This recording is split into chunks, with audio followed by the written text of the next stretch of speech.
Hello. Hey everyone. My name's Julia. And I'm Emma, and we're here at YMCA Camp Kitchikawana. We are here on Georgian Bay Islands National Park on Beausoleil Island. So we're very lucky to be here, a very beautiful spot. Today we're going to be doing a video on communication.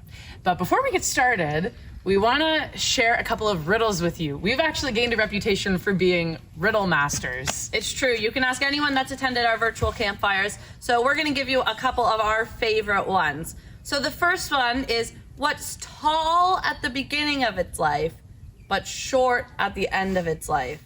I'm going to give you a couple seconds to think it over. What's tall at the beginning of its life and short at the end of its life?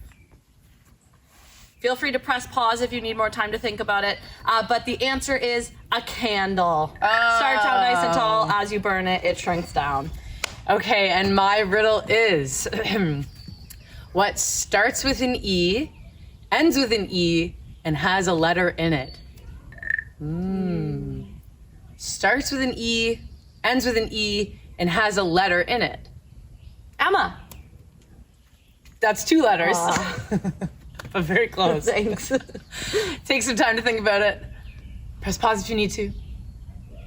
And the grand reveal is it is an envelope. Oh. Starts with an E, ends with an E, and has a letter in it. Oh, hilarious.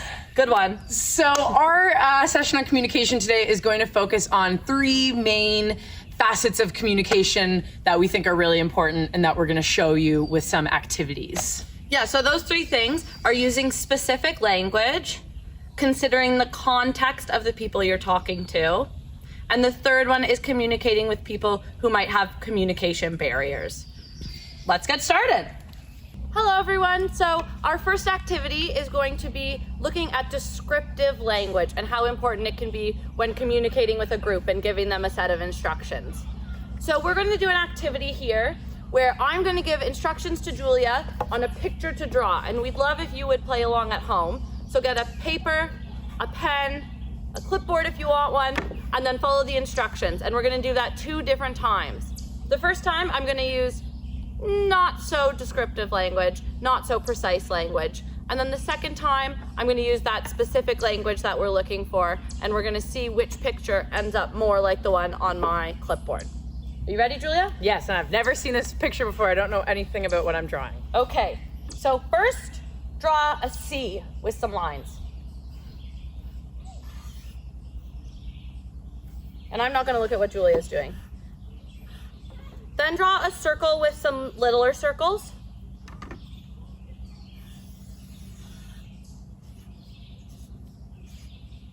And then draw a squiggly line.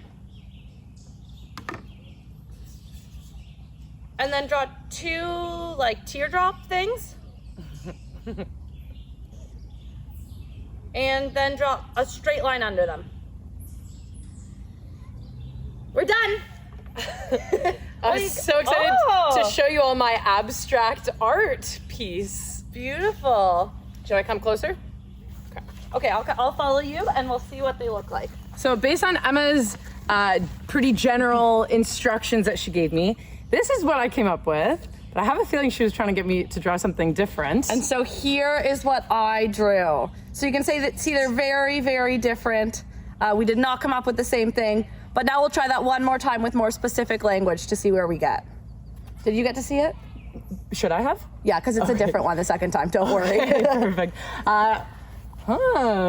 Close, Very kinda. different, very different. Great. Okay, We'll head back to our seats. All right, I'm just gonna flip this picture over and we have a new one.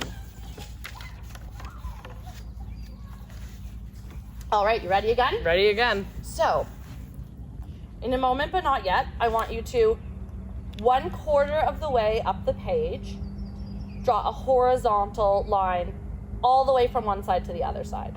1/4. Yeah, 1/4 of the way up, or 3/4 down.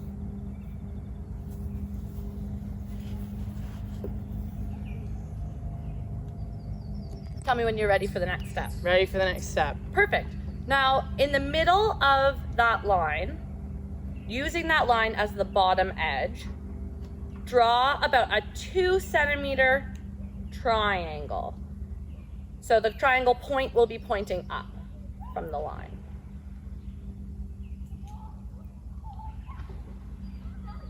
And then color that in.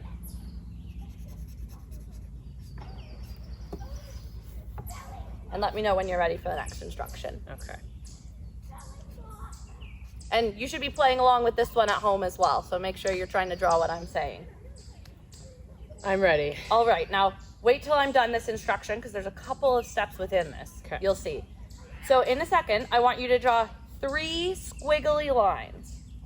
Those squiggly lines should be about 3 long waves. So sort of picture a wave undulating over the water. You got it? Yeah. Perfect. And you're going to draw 3 of those. They're all going to start at the tip of that triangle, the upward tip of the triangle you just drew. One is going to go straight up, one is going to go up and to the left, and one is going to go up and to the right. Okay. Okay. So 3 squiggly lines, one straight up, one up and to the left, and one up and to the right. And then leave a little bit of room on top of them. Oh, okay. Sorry, I should have said that one earlier. No That's on worries. me. No worries.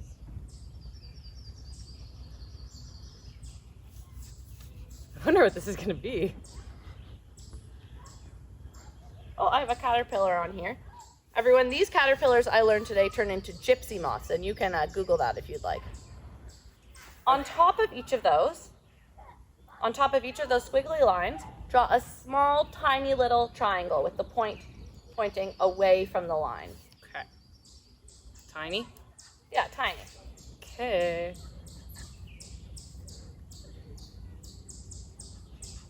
And then on top of each of those, I did a little peek by accident. If you need to expand onto something, you can expand onto this. You can draw 3 teardrop shapes with the point meeting up with the point of the triangle. Okay. And opening into a round shape. Okay. So teardrop shapes. Oh. And after that, we will be finished. So you let me know when you're ready to show us. Okay. I am finished. You're finished? Yeah. Exciting. Can you go show the camera? Yes, I can. I have to pick it up pretty specifically. It's a piece of paper, but you'll understand. And I'll follow behind you to show the audience what we did. Okay. I'm just gonna do one of these. Let me know if you can see that. Awesome. Okay. And here is what I drew. Very similar. Perfect. So I wasn't quite as specific as I could have been on the size, so Julia went off the paper a bit, and the triangle was a little bit bigger, but overall these are really, really similar. So now we'll just talk a little bit about when this might come in handy. So one example I can think of is if you're a counselor at camp or you're a leader in training at camp and you're trying to help a cabin get ready for out trip. Say you say, pack enough clothes for one night. Everyone might interpret that pretty differently. You might have some kids throwing their whole bag into their sleeping bag and other kids not bringing anything because they think they're fine. If you're specific, you can say, bring 1 shirt, bring 1 pair of underwear, bring 1 sweater and 1 pair of long pants and 1 bathing suit. And then when you get there, hopefully everyone will have those 5 things because you've used that more specific language. Hey everyone. In this activity, we will be demonstrating the importance of taking into consideration people's background knowledge and context when you're communicating with them. For example, if someone's never been to camp before, it's very important to use descriptive language and remember the fact that they might not know what you're talking about when you reference a certain location. So you need to use language that's universal and translates to people who don't have the background knowledge or context that you might. To demonstrate this, we're going to be doing one of my favorite activities, which is called Alien Sandwich. And in this activity, I am going to teach an alien how to make a sandwich. Emma here is an alien from Mars, specifically. And, you know, we look really similar, but the difference is that on Mars, they don't have any of this stuff that you might use at home to make a sandwich. Emma has never seen any of these things before. And so aliens from Mars, they understand descriptive language, they understand colors, shapes, and those sorts of things. But if I just said, grab the ketchup, they would have no idea what I was talking about. Exactly. I rest my case. So I'm going to have to be careful to use really descriptive language so that I instruct Emma to make a sandwich that is delicious. And today I'm going to be teaching her how to make a peanut butter and banana sandwich. Okay. Emma, pick up the beige half circle discs. Perfect. Put them back down on the brown structure. Pick up one beige half circle disc. Gently place that way, parallel to the ground, on top of the yellow plastic disc right in front of you. Good. Okay. You can see that this is going to be a bit tricky to teach an alien how to make a sandwich. Okay. Pick up the banana. Oh, right. No, okay. Place back down that thing in your hands. Pick up, in a moment, but not yet, pick up, gently, yellow crescent moon shaped item. Yellow half circle, that. Pick up in your hand. Perfect. With your other hand, wrap two of your fingers around the top part. Exactly. Okay, keep it there. Now, put your thumb, grip it hard. There you go. Now, don't let go of your other hand. Remember, hold on to it like you had it before. Perfect. Now, let me think of how to describe this. You're going to peel your banana. And so to do that, I know, I know it's confusing. You are going to pull sideways, the other way. Pull this hand that way towards, yeah, perfect. Now you can honestly let go of your right hand and grip the banana from farther to the bottom. Perfect. Now keep pulling this so that that peel comes away. Perfect. A little brown, but perfect. Okay, you can put that right in my hand. Thank you. Now, place yellow fruit, banana, on top of yellow disc shape in front of you. Pretty good. Now, pick up silver stick. Oh, this is important. My directions need to be much more specific in order for Emma to remain safe. Please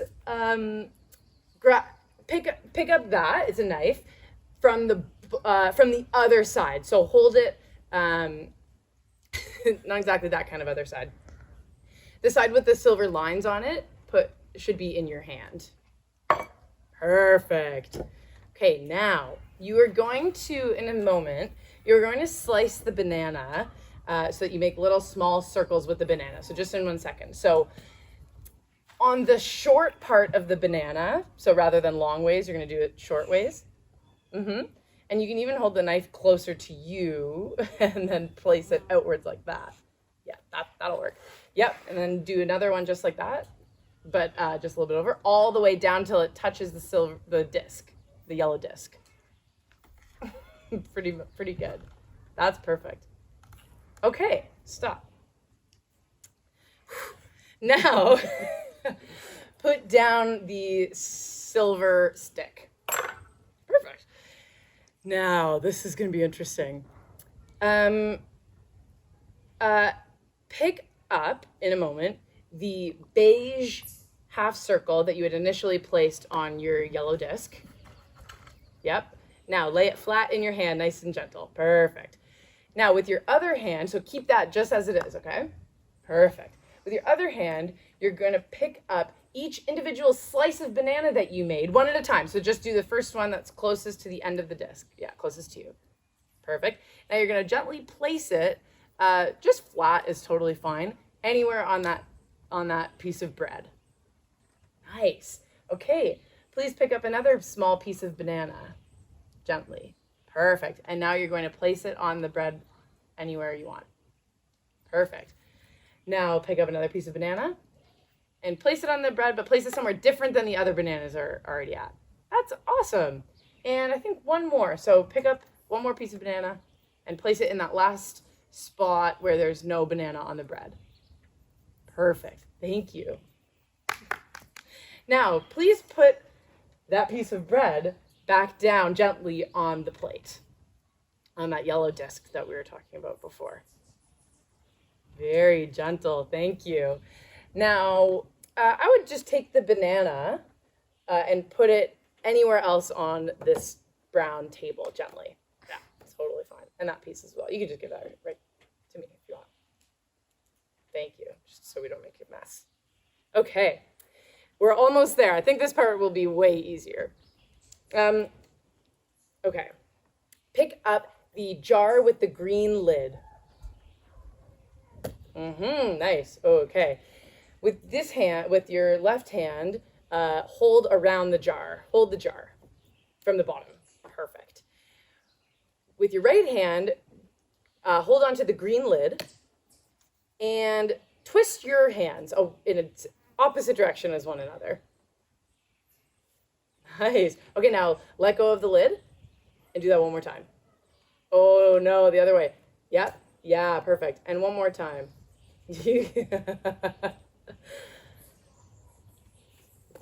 Perfect. Now, oh, it's a little bit runny peanut butter. Now, lift off the green lid and put it back on the table. Now, be very gentle because this is very runny peanut butter, as we learned. Now, please gently put the jar of peanut butter back on the table, very gently standing up. Perfect. Yeah, well done. You understood the importance there. Now, pick up the knife from the handle. Yeah. Now, please place the knife in the jar of peanut butter, but only about 2 inches in the jar of the peanut butter, should the knife go. Perfect. Now, oh no, we need another piece of bread. Okay, now, with your other hand, please pick up one beige half circle, a piece of bread. No, not the one with the bananas on it, any other one. Perfect. And hold in your hand just like that. Yeah, perfect.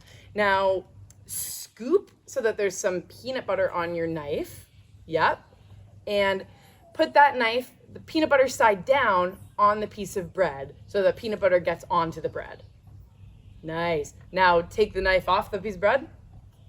And now we just really need one spread motion here. So put your knife back on the piece of bread in the peanut butter area with this flat, so the blade is against the peanut butter, yeah. And pull the peanut butter towards you so it spreads out over the bread. Nice. And do it one more time. Try not to get any on your hand.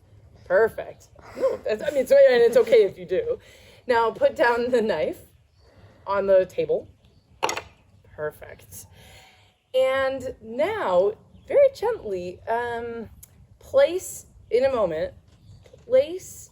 the piece of bread on the other piece of bread so that the peanut butter and the banana are together, are touching. Pretty good. Now, are you ready to eat it? Hello everyone, it's time for our third activity. So I'm going to try and help Julia to build this exact structure, but without touching it myself. And the focus of this activity is to be creative and think outside of the box for if there are barriers in your communication, and to make sure that you are developing a toolbox that is inclusive to everybody, so that if you are facilitating to a group, you can make sure everyone in that group is able to receive your instructions in a way that makes sense for them. So you just saw what Julia is trying to build, and now I'm going to give her instructions in 3 different ways. So the first one, I'll be able to talk, and so will Julia. So Julia, if you take the picture, the clear one there, and you put that upside down in the middle of the bench with the handle facing toward the dining hall. Put that down. Perfect, she got that. So now Julia can't see, her hat is over her eyes, and I'm going to explain this a little bit differently. So Julia, to your left if you feel around, down on the bench, right there, grab what you're holding on to. It's a bit of a frisbee, yep. And do you feel how there's a hole in the middle of it? Mm-hmm. Perfect. So you're going to try and put that around the pitcher. So hold it parallel to the ground as much as you can. Yep, you have the pitcher there. Lower it, lower it, lower it, lower it, and move it a little bit toward you so it's all the way on the bench. And that's perfect. Good job. She got that one too. And we'll show you how this one could work as well.